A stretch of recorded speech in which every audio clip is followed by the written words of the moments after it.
When you picture a monster, you probably don't picture someone handsome, smart, someone charming.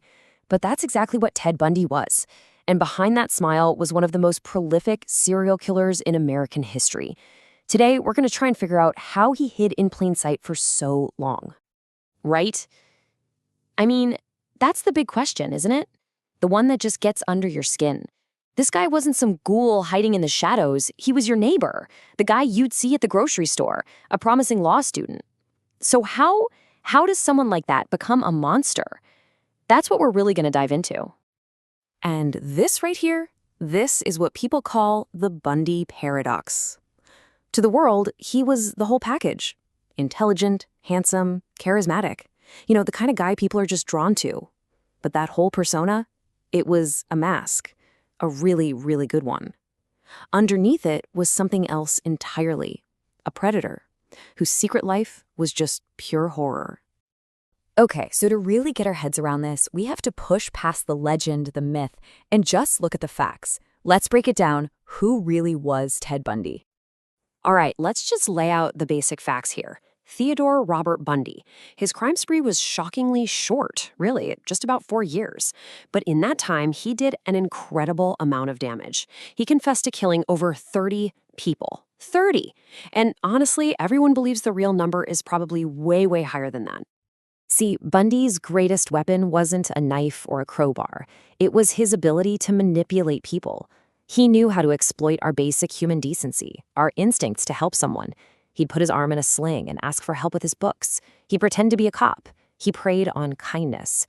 He targeted these young women who saw a handsome, clean-cut guy asking for a little help, and they had absolutely no reason to think twice. And because he was so good at this, he could move fast. Terrifyingly fast. This wasn't just happening in one town. He left a trail of terror that literally stretched across the United States. So it all starts up in the Pacific Northwest, around 1974.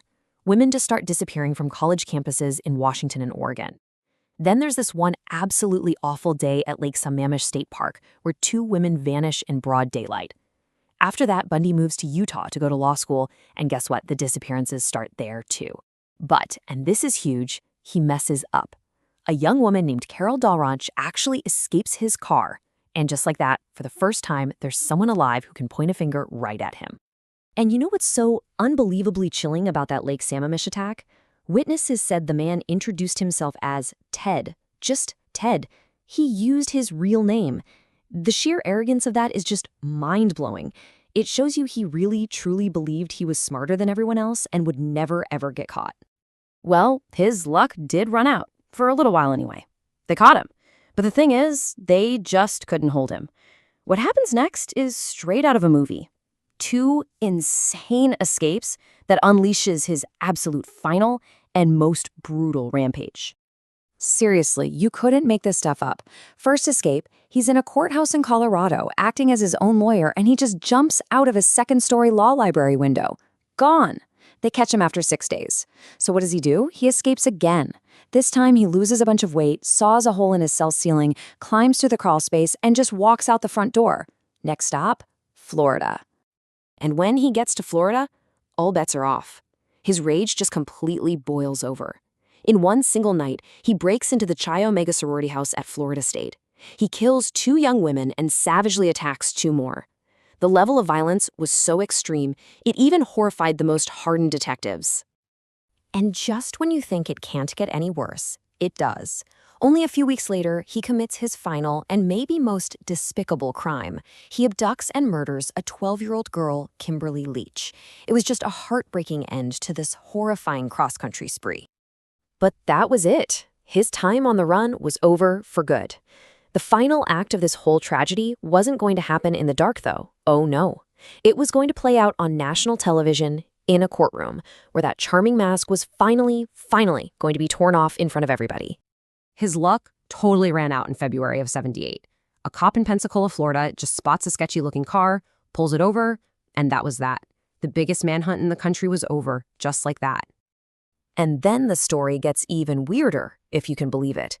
In what has to be one of the biggest displays of ego in legal history, Bundy, the law school dropout, decides he's going to represent himself. At his own murder trial, The whole thing turned into a complete circus. He was up there cross-examining the cops who arrested him, the women who barely escaped him. It was just a surreal spectacle. But all the charm in the world wasn't going to save him this time. The nail in the coffin was a bite mark left on one of the Chi Omega victims. It was a perfect match. His fate was sealed. Then, in his final days, trying to buy himself more time, he started talking. He finally started confessing, admitting to over 30 murders spread all across the country.